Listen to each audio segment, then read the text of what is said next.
언제 사랑하실까요?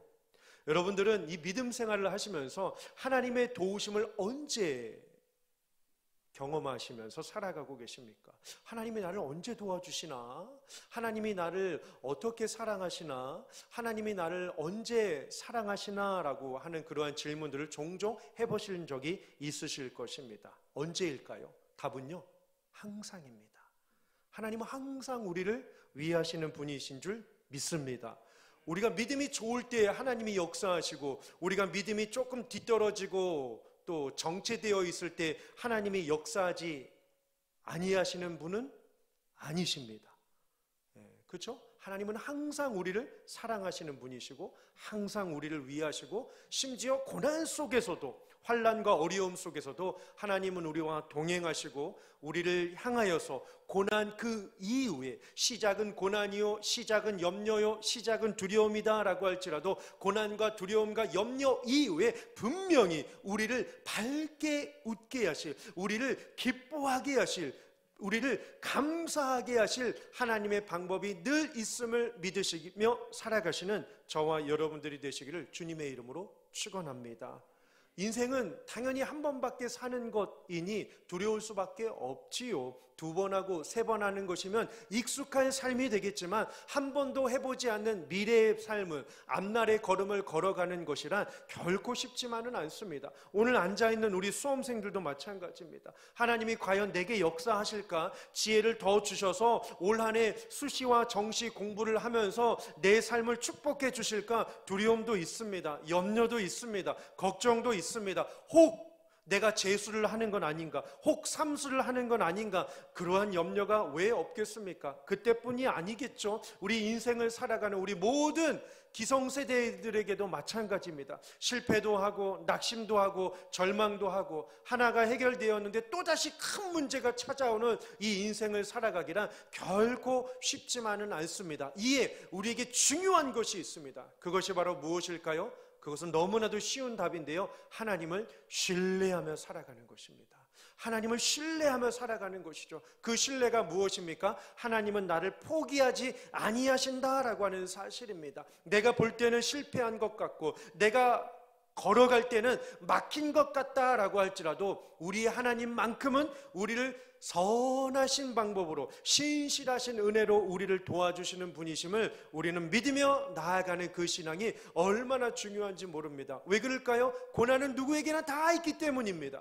염려와 걱정과 근심은 누구에게나 다 있다라고 하는 사실입니다. 아무리 화려하게 옷을 입고 있다라고 할지라도 그 속마음을 깊숙이 보십시오. 여러분들 오늘 내면에 가지고 계신 그 염려, 상처 없으시겠습니까? 아니요, 있죠. 수험생이다라고 할지라도, 시험이 없어 보이는 부모님이다라고 할지라도, 인간이 처한 상황마다, 형편마다 고난과 어려움이 다 마주하고 있음을 우리는 부인할 수 없다라고 하는 사실이죠. 그래서 성경은 우리에게 향하여 뭐라고 합니까? 하나님의 전신갑주를 입으라고 합니다. 하나님의 전신갑주를 입으라고 해요. 왜요?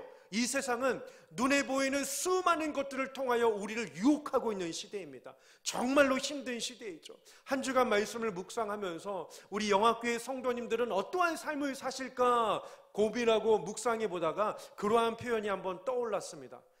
새 시대에 갈멜산에 선 그리스도인이라고 말이죠. 지금 이 시대에, 새 시대에 정말로 하나님의 복음의 능력을 가지고 구원의 감격을 가지고 살아가는 우리이지만 막상 현실은 어떻습니까? 갈멜산 앞에 서 있는 엘리야 선지자와 똑같습니다. 근데 그게 한 대상이 하나가 아니다라고 하는 사실이죠. 바알 450, 아세라 400, 850명 그 우상 앞에서, 850의 그러한 적수 앞에서, 악한 세력들 앞에서 홀로 서 있는 그 발걸음, 홀로 마주서야 하는 그 인생, 홀로 싸워야 하는 그 전투가 쉽겠느냐라고 하는 사실입니다. 복음을 붙잡는다라고 할지라도 눈에 보이는 수많은 것들이 유혹으로 가득 차 있고, 화려함으로 가득 차 있고, 하나님 아닌 다른 우상으로 가득 채워져 있기 때문에 그 우상들을 비집고 그 유혹을 이겨내면서 그 험한 세상의 고난들을 뚫고 나가면서 믿음의 항로를 개척하며 신앙의 좁은 길을 걸어가며 말씀을 온전히 붙들고서 세상의 가지들을 쳐나가면서 좁은 길을 걸어간다 한다는 것은 결코 쉽지 않기 때문입니다. 지금 시대는 정말 힘든 시대입니다. 세 번째 천년을 맞이하는 이 시대, 역사에 수많은 것들이 쌓여 있지 않겠습니까? 문화적인 공격이 있습니다. 사회적인 공격이 있습니다. 정치적인 세력의 압박이 있습니다. 이념이 나뉘어지고 분열과 분쟁이 되어지는 이 시대 가운데 어느 때보다도 하나가 되기가 정말로 어려운 시대에 우리가 살고 있습니다. 그러니 그리스도인에게 정말로 필요한 것이 뭘까요? 이제는요, 그 믿음을 가진 그 믿음을요, 행함으로 살아야 할 때입니다. 말로만 살아가는 것이 아니라 행실로 살아가야 할 때다라고 하는 사실입니다. 그래서 성경은 우리에게 이렇게 이야기를 하고 있습니다. 지금의 싸움은 혈과 육에 관한 싸움이 아니라고요. 뭘까요? 영적인 싸움입니다. 영적인 싸움이에요. 내가 이 신앙을 얼마나 견고하게 붙들며 살 수 있을까? 이 신앙의 귀하고 값진 것을 어떻게 하면 다음 세대에 전수하며 신앙의 유익과 신앙의 능력과 신앙의 은혜들을 다음 세대들에게 전수하여 그들이 내가 천국을 간 이후에도 아름답게 믿음으로 신실하게 신앙생활을 할 수 있도록 우리 자녀손들에게 신앙을 전수해 주어야 하는 너무나도 중요한 이 교착점에 우리가 지금 서 있다라고 하는 사실이죠. 혈과 육에 관한 싸움이 아니에요. 내가 있고 없고의 차원이 아닙니다. 크고 많고 적고 부족하고 그 차원이 아니다라고 하는 사실이죠. 뭘까요? 혈과 육에 관한 싸움이 아니라 공중의 권세 잡은 자와 세상의 악한 영들이 우리의 틈을 비집고 공격하고 있는 이때에 믿음의 말씀을 청종하지 아니하면 우리는 살아날 수 없는 시대입니다. 탈압박 속에서 탈기독교 시대 속에서요, 우리의 자녀들이 신앙을 저버리고 신앙을 포기하고 신앙을 부인하고 신앙을 뒤로하고 신앙의 정체성에 빠져있는 이 정체기에 빠져있는 이 때 가운데요, 여러분 정말 지금은 큰일입니다. 정말 지금은 위기예요, 위기. 우리가 더 기도하지 않으면, 구원의 감격에 이끌려 살아가지 않으면, 어느 때보다도 복음의 능력을 붙들고 살아가지 않으면요, 죄송합니다만 박살이 나고 마는 때입니다. 죄송합니다. 박살이 나고 마는 때라고요. 물론 예수님께서 말씀하시기를 내가 이 반석 위에 내 교회를 세우리니 음부의 권세가 이 교회를 이기지 못하리라 라고 말씀하고 있지만 하나님이 지켜주십니다. 하나님이 보호해 주십니다. 하지만 우리에게도 필요한 신앙의 수준이 있어요.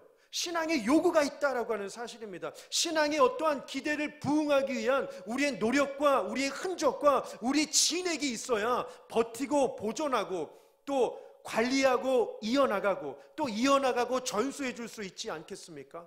이에 가장 정말로 필요한 것이, 그래서 저는 올 한 해 여러분들과 함께 이 한 해를 시작하면서 우리 모든 성도님들의 마음뿐만 아니라 우리 다음 세대에 이르기까지 하나님밖에 없음을, 하나님은 선하신 하나님, 내가 고난 속에 내 성적이 오르지 않고 내 사업장이 확장되지 않고 내 직장의 자리가 불안하고 내 관계에 문제가 있고 부모와의 관계가 좋지 못하고 친구와의 사이가 좋지 못하고 세상과의 문제에 수많은 것들로 얽혀 있다라고 할지라도 그러한 것들에 집중하기보다 하나님 앞에 더 집중하는 삶으로 말이죠.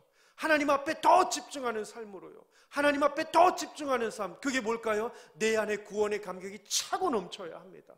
이에 우리가 이 한 해를 살아가면서 여러분 이러한 기도 꼭 하십시오. 하나님, 나를 사용하여 주시옵소서. 하나님, 나에게 주의 영광을 보여주시옵소서. 여러분, 우리가 아무리 이 토시 하나가 정말 크거든요. 하나님이 사용하시는 사람, 하나님을 사용하는 사람, 이 뉘앙스가 정말 다릅니다, 여러분. 하나님이 사용하시는 사람, 하나님을 사용하는 사람, 이건 뉘앙스가 다르죠. 차원이 달라요. 주어가 다르니 목적어도 다르겠죠. 하나님이 사용하시는 사람, 이 얼마나 행복한 사람입니까? 하나님이 능력도 주시고 은혜도 주시고 은사도 주시고 야고보서 1장의 말씀처럼 온갖 좋은 것과 모든 신령한 은사들이 다 위로부터 빛들의 아버지께로부터 내려오나니 그는 변함도 없으시고 회전하는 그림자도 없으시느니라 라고 말씀을 하고 있습니다. 하나님은 우리를 향하여 좋은 것, 선한 것 주시기로 기다리고 계시는 분이십니다. 그러면 우리는 어때요? 하나님의 뜻이 무엇인지를 발견하며 살아가는 것이 정말로 중요하다라고 하는 사실이죠. 그것이 바로 구원의 감격이에요. 내 안에 시편 51편에서 다윗이 주의 영을 내게서 떠나지 마시고 정한 마음을 창조하여 주시고 구원의 감격을 잃지 않고 이 시대를 살아갈 수 있도록 하나님 내게 임재하여 주시옵소서라고 하는 그러한 강력한 갈망이 저와 여러분들 가운데 풍성한 삶이 되시기를 주님의 이름으로 축원합니다. 신자가 복음의 능력으로 살지 않으면 누가 복음의 능력으로 살겠습니까? 신자가 복음의 능력으로 살지 않으면 누가 복음의 능력으로 살겠느냐라고 하는 사실입니다.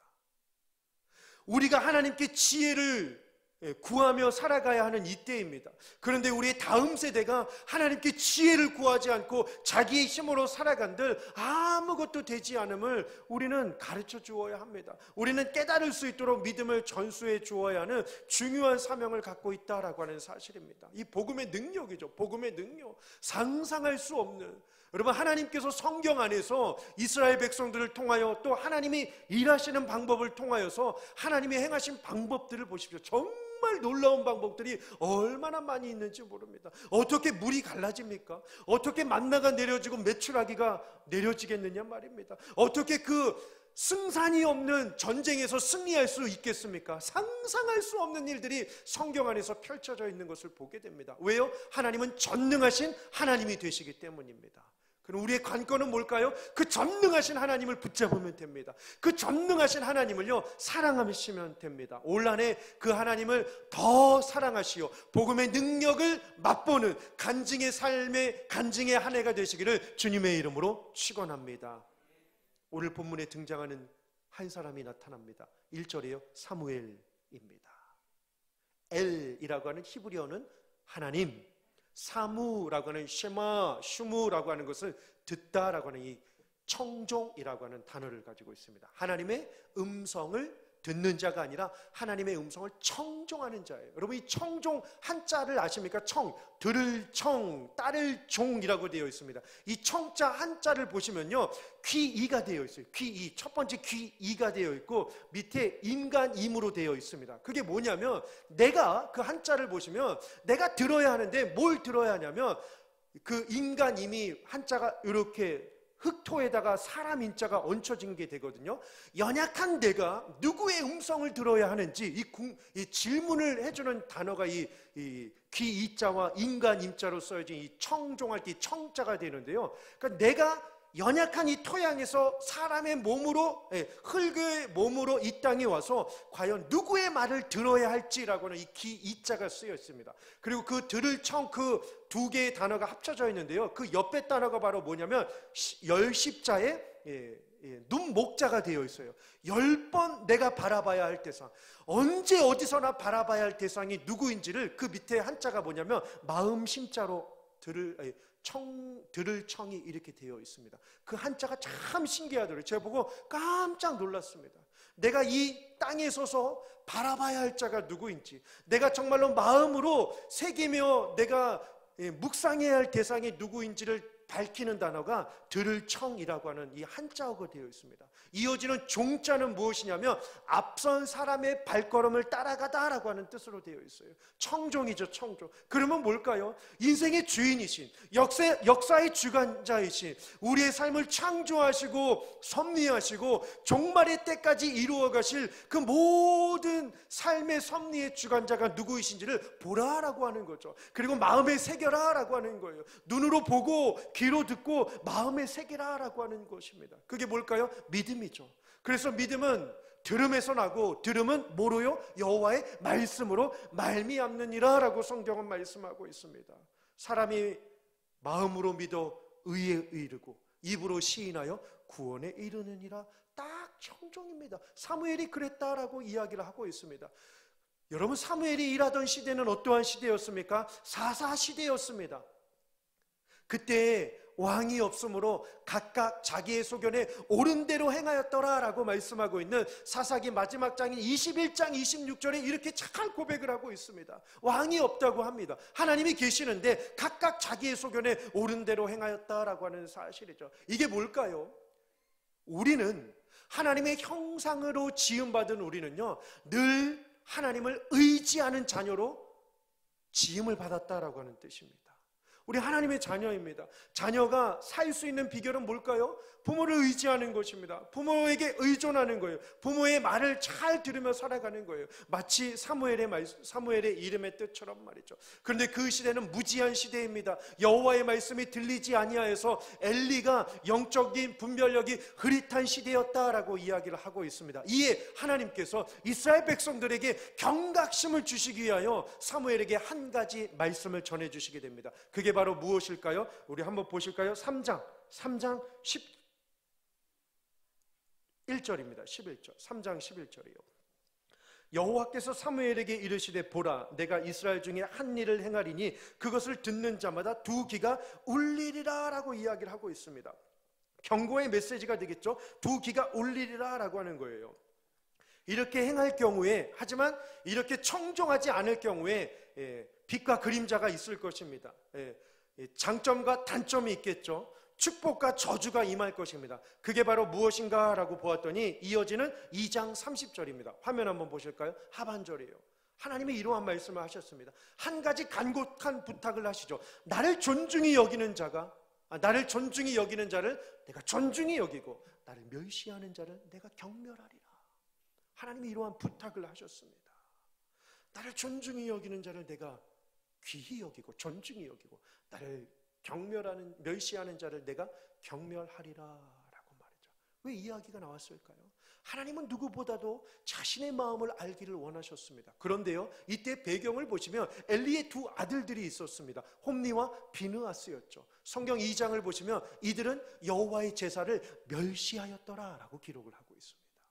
하나님을 멸시했습니다. 예배를 멸시했습니다. 예배를 귀히 여기지 않았습니다. 누구보다도 하나님과의 만남을 소홀히 여기는 이들의 모습을 가지고 하나님이 심판의 메시지를 주시게 되죠. 나를 존중히 여기는 자를 내가 존중히 여기고 나를 멸시하는 자가 내가 경멸하리라 라고 하는 심판의 메시지를 주시게 됩니다. 그러면서 오늘 본문 4장 1절을 보시면 사무엘의 말이 온 이스라엘 전역에 퍼지게 됩니다. 그러면서 하나님께서 한 가지 시험을 주시죠. 4장 1절을 보시면 블레셋 진영이 이스라엘 백성에 쳐들어오게 됩니다. 블레셋은 아벡이 진을 치고 이스라엘은 에셀 도움이라고 하는 히브리어 뜻을 가진 도움의 돌 에벤에셀이라고 하는 곳에 진을 치게 되죠. 그럼 블레셋 백성은 누구입니까? 이 블레셋 백성은요, 시작과 기원이요 그리스 반도에서 시작한 자들입니다. 이 헬레니즘 문화 속에서요, 그리스 문화 속에서 이 태어난 자들입니다. 얼마나 강하겠습니까? 그렇죠? 그러니까 이들의 이 해양 민족이 된 거죠. 그래서 그때 당시에 주전 12세기경에 그리스 반도에 시작해서 에게해를 지나서 지중해를 지나서 이집트를 점령하고서 팔레스타인 남부 전역을 다 점령을 하게 됩니다. 강한 해양 민족이었습니다. 당시 주전 12세기경에는 이스라엘은 청동기 문화였습니다.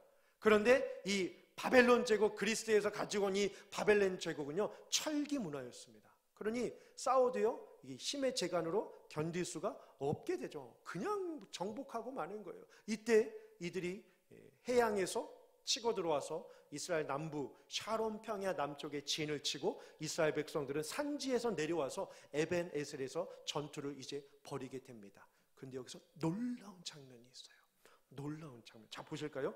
4장, 여러분 한번 보시죠. 4장 2절입니다. 블레셋 사람들이 이스라엘에 대하여 전열을 벌이니라. 그 둘이 싸우다가 이스라엘이 블레셋 사람들, 그 다음 단어입니다. 이게 기가 막힌 단어거든요. 이미 하나님은 이스라엘의 불순종을 알고 계셨습니다. 어떻게 해요? 하나님을 온전히 신뢰하지 않는다는 것을요. 그래서 하나님께서 1차 경고를 주시죠. 잘 보세요, 여러분. 블레셋 사람들에 의하여, 바이라고 하는 그러한 전치사가 쓰여져야 하는데요, 블레셋 사람들 어디서요? 앞에서요. 블레셋 사람들 앞에서예요. 블레셋이 건드렸나요? 그건 모르는 일이에요. 그렇죠? 블레셋 사람들 앞에서예요. 지금 블레셋은 그냥 기다리고 있어요. 2절을 보시면 전열을 벌이고 있다. 현재 시자로 이야기를 하고 있습니다. 근데 이게 웬일입니까? 전쟁이 시작되기도 전에 블레셋 사람들 앞에서 무려 이스라엘 백성들이 4,000명이 죽어요. 그러면 이 경고가 무엇인지를, 왜 하나님께서 우리에게 이러한 징계를 내리시는지, 이 경고를 주시는지, 환난과 우환과 핍박과 고난과 아픔과 죽임을 당하게 하시는지를 하나님 앞에 바싹 엎드려야 합니다. 재앙은 하나님의 심판이니까요. 경고의 메시지니까요. 참 신기하죠, 여러분. 블레셋 사람들 앞에서라고 말이죠. 블레셋 사람들에 의하여, 블레셋 사람들로부터가 아니라 블레셋 사람들에 의하여 그들이 4,000명이나 죽었다라고 이야기를 합니다. 이에 3절에 장로님들이 모여서 회의를 합니다. 왜 죽었지? 왜 전쟁이 났지? 왜 우리가 이러한 고난을 당해야 되지? 3절이에요. 백성이 진영으로 돌아오매 이스라엘 장로들이 이르되 여호와께서 어찌하여 우리에게 오늘 블레셋 사람들 앞에 패하게 하셨는고? 이게 웬일인가요? 그러면 하나님이 왜 그러셨는지 하나님의 뜻을 물어야 합니다. 그런데 하나님의 뜻을 묻기는커녕 그들이 어떻게 하죠? 3절을 보시면 언약궤를 가져와라. 그러면 이것만 있으면 우리는 승리한다 라고 하나님 아닌 다른 우상의 대체자로 섬기고 있는 연약하고 어리석은 모습이 이 안에 노출이 되어 있습니다. 하나님은 어떠한 형상으로도 계시는 분이 아니십니다.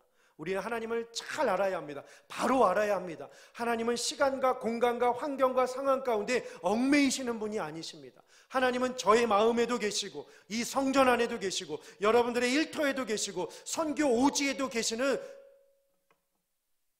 전능하신 하나님이심을 믿으시기를 주님의 이름으로 축원합니다.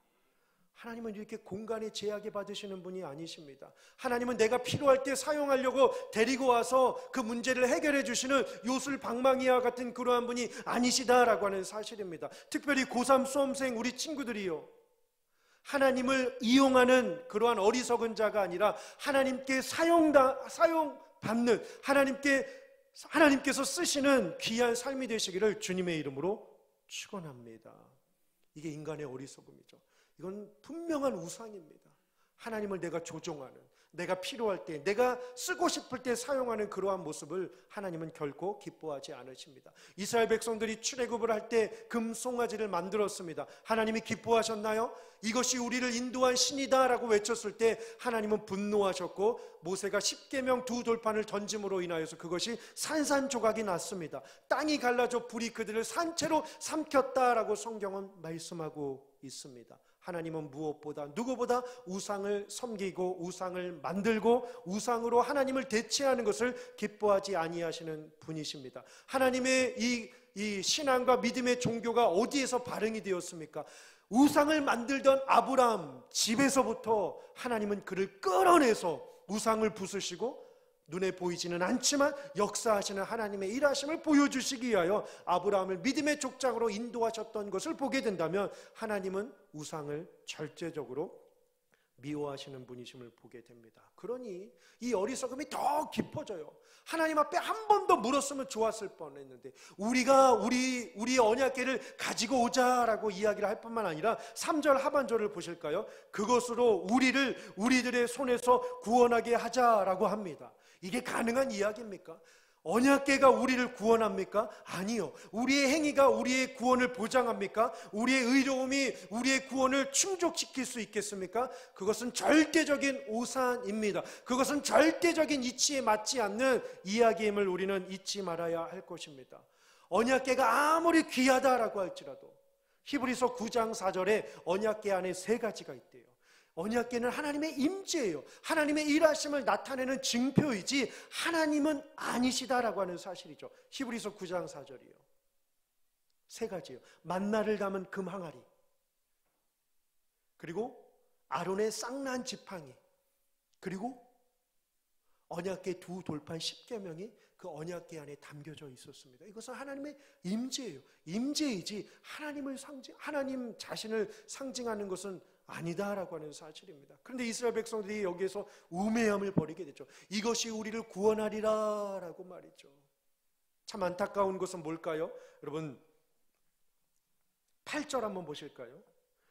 우리에게 화로다 누가 우리를 이 능한 신들의 손에서 건지리요 그들은 광야에서 여러 가지 재앙으로 애굽인을 친 신들이니라 라고 이야기를 하고 있습니다. 오히려 블레셋 사람들이 하나님이 누구이신지를 더 잘 알고 있습니다. 그렇지 않습니까? 이들은 신이다 라고 말이죠. 이스라엘 사람들은 우리가 신을 데리고 오자라고 합니다. 근데 블레셋 사람들은 뭐라고 하죠? 신이 임하셨다라고 이야기를 합니다. 주어가 달라요. 고백하는 대상이 다릅니다. 이스라엘 백성들은 언약궤를 그저 미신 취급했습니다. 우상을 취급했다고요. 그런데 블레셋 사람들은요, 그 언약궤를 하나님으로 인정했다라고 하는 사실이죠. 어떻게 이런 일이 일어날 수 있겠습니까? 이것은 너무나도 가슴 아픈 이야기 아니겠습니까? 그러니 우상이 들어오게 되니까 5절에 이스라엘 백성들은 신이 나서 아주 큰 소리로 그 광야에서 진영에서 외치고 있는 것을 보게 됩니다. 그런데 블레셋 사람들은 어떻습니까? 7절 하반절에요. 우리에게 화로다. 8절 상반절에도요. 우리에게 화로다 라고 말이죠. 블레셋 사람들 앞에서 4,000명이 죽었습니다. 그리고 언약궤가 들어왔음에도 불구하고 정말로 불안한 이 시대 가운데 이스라엘 백성들이 할 수 있는 것은 뭘까요? 하나님께 찾는 것입니다. 하나님을 찾는 것입니다. 하나님의 뜻을 구하는 것입니다. 오히려 그런데 블레셋 사람들이 하나님을 하나님으로 인정하고 하나님을 높이고 있는 것을 보게 됩니다. 가슴 아픈 이야기 아닐까요? 오늘 우리의 모습은 어떻습니까? 나는 정말로 하나님을 하나님으로 인정하고 있습니까? 하나님을 하나님답게 존귀히 여기고 있습니까? 내게 구원을 주신 하나님의 은혜로 충만한 그 복음의 능력으로 살아가고 있는지 우리는 다시 한번 묻지 않을 수 없을 것입니다.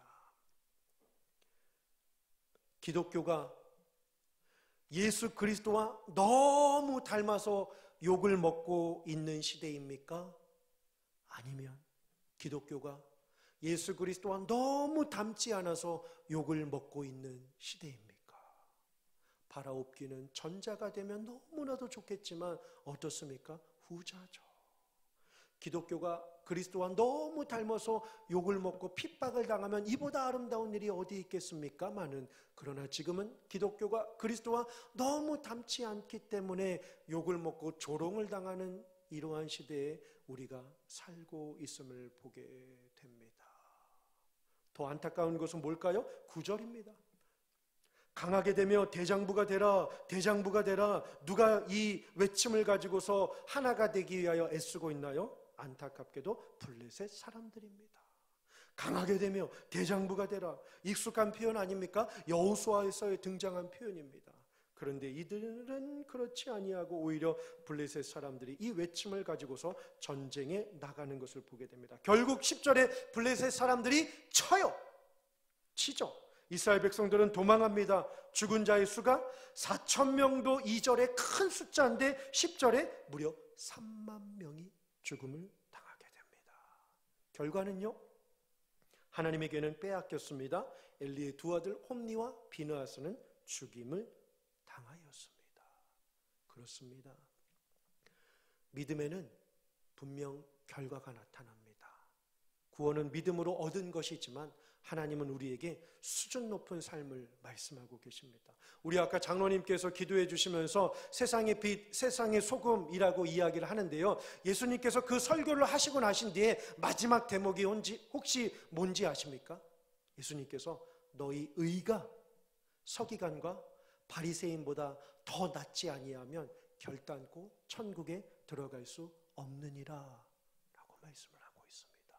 너희 의가 너희 빛을 사람 앞에 비추어 너희 착한 행실로 여호와께 영광을 올려드리는 그러한 모습이 서기관과 바리새인보다 낫지 아니하며, 그들은 말씀을 아는 자요, 말씀의 신뢰를 갖는 자요, 말씀으로 자신의 삶을 모토로 삼았던 자들보다도 우리가 낫지 아니하면 예수님께서는 우리를 향하여 준엄한 심판을 말씀하고 계십니다. 물론 믿음으로 말미암아 구원을 받았지만 이 구원을 더욱더 값지게, 이 구원을 더욱더 은혜롭게 사용하기 위하여서는 우리는 어느 시대 그 누구보다도 청종하며 살아야 하는 자들임을 다시 한번 기억하시며, 이 시대의 고3 수험생들이요, 이 시대의 학부모들이요, 이 시대의 영화 성도인들이요, 세상의 다른 것에 마음을 빼앗기지 마시고 하나님께 더욱더 청중하여 진심으로 복음의 능력으로 승리하시는 귀하고 복된 삶이 되시기를 주님의 이름으로 축원합니다.